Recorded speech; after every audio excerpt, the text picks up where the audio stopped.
les gourmands, c'est Cécile, j'espère que vous allez bien. Donc aujourd'hui on va se retrouver pour un nouveau tuto, un tuto Starbucks Coffee. Donc on va faire une tasse bien gourmande avec un gâteau fondant au chocolat, de la crème chantilly et du caramel. Vous allez voir, c'est vraiment délicieux. Je vous laisse avec la vidéo, c'est parti!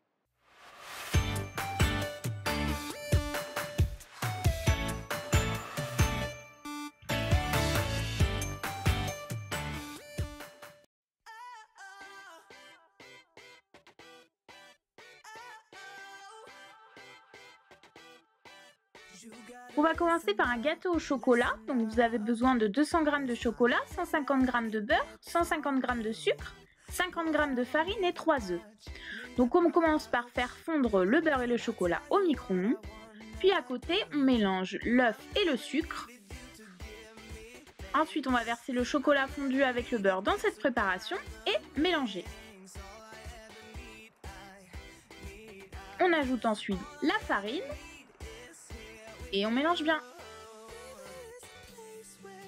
Vous allez verser ça dans une tasse qui est préalablement beurrée et farinée pour ne pas que ça accroche, parce que par la suite on va la démouler. Et on enfourne ça 20 minutes à 150 degrés. Ensuite il vous faudra de la sauce caramel. Moi je l'ai faite maison, je vous mets la recette en barre d'infos si ça vous intéresse. Une fois que c'est cuit, on démoule. Vous allez voir, normalement ça sort tout seul. Et on va tartiner avec un petit peu de Nutella ou de chocolat fondu comme vous préférez pour que la pâte à sucre accroche. Donc moi là j'ai préféré de la gomme paste pour cette tasse car c'est plus facile de la faire tenir droite et elle est un petit peu plus dure. Donc une fois qu'on a fait notre rectangle de pâte à sucre bien épais, on le façonne tout autour de notre tasse et on fait la jointure avec un petit point d'eau.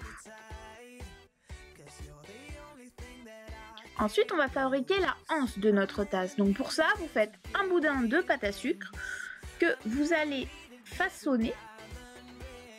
Et ensuite, on coupe les deux extrémités de façon à former un demi-cercle dans lequel on va venir planter un petit cure-dent de chaque côté. Je vous conseille de faire sécher un petit peu cet élément pour qu'il puisse mieux tenir. Moi je ne l'ai pas fait, j'avais pas la patience. Et donc ensuite on le plante sur le côté de notre tasse.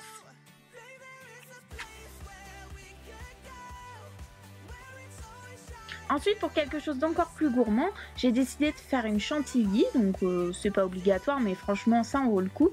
Donc une chantilly légèrement montée pour faire comme une mousse de lait que l'on place sur le dessus. Ensuite on va saupoudrer un petit peu de cacao. Et on va venir ajouter notre sauce caramel, donc soit maison, vous avez la recette en barre d'infos, ou alors vous prenez de la sauce caramel toute prête, ça va très bien aussi. Ensuite vous imprimez le logo avec une imprimante alimentaire si vous voulez le manger, ou une imprimante normale, mais dans ce cas là n'oubliez pas de l'enlever avant de le manger. Et voilà ce que ça donne. C'était vraiment délicieux. Voilà, j'espère que ce tuto vous a plu. N'hésitez pas à me mettre des j'aime. Plus de j'aime égale plus de vidéos. Et vous pouvez aussi vous abonner à ma chaîne pour recevoir toutes les nouveautés. Il y aura une nouvelle vidéo tous les dimanches. Et vous pouvez aussi me rejoindre sur Facebook, Twitter et Instagram. Je vous dis à bientôt les gourmands. Bye bye!